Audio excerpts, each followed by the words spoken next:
نوکری تھی، نوکری سے ایک تو اپنا کاروبار مل گیا اس دعا کی وجہ سے، دوسرا اپنا گھر ملا، تیسرا اپنی گاڑی ملی،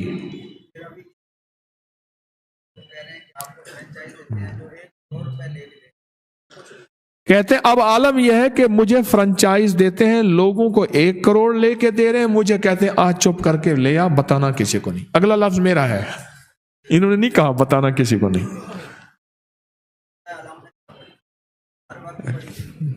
ٹھہرے پہلے اسی آیت کو تو مزہ لے لیں اس کا۔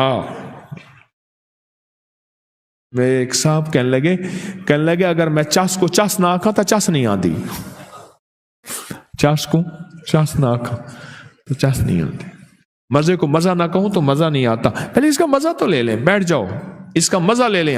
آپ نے تو پوائنٹ بتایا اور ہماری آنکھوں کی آنکھیں کھلی رہ گئی، اور کتنی بار پڑھا، کیسے پڑھا، بیٹھے بیٹھے بتا دو۔ 11 بار پڑھا، ہر نماز کے بعد 11 بار پڑھا، اور کتنے گھنٹے لگتے ہیں؟ منٹ، 2 منٹ لگتے ہیں۔ اب بولے، اب بتائیں عجب نظام ہے۔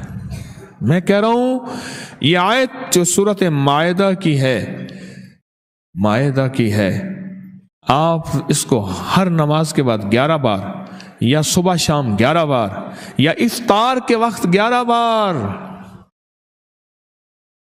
دے مولا تیرے خزانے میں کون سی کمی ہے؟ تو شہنشاہ لجپال لکپال ہے، تو سخی شہنشاہ ہے، اپنے غیب کے خزانے سے عطا فرما۔ کہتے ہیں پہلے ملازمت تھی، پھر وہ دہراؤ، بیٹھے بیٹھے دہراؤ۔ اچھا مجھے مزہ آ رہا ہے بات پہ، وہ جو پیکج لگا ہوا ہوتا ہے نا، بات کچھ نہیں ہوتی، اور سناؤ، وہ اصل مزہ آ رہا ہوتا ہے، بات کچھ نہیں ہوتی، ایسے ہی خواہ مخواہ ہوتا ہے۔ اچھا پہلے ملازمت تھی، پھر اپنا کاروبار ملا، پھر گاڑی تھی، گھر دیا، فرنچائز، کہتے ہیں 1 کروڑ روپیہ لوگوں سے لیں گے، آپ ایسے آ کے لے جائیں۔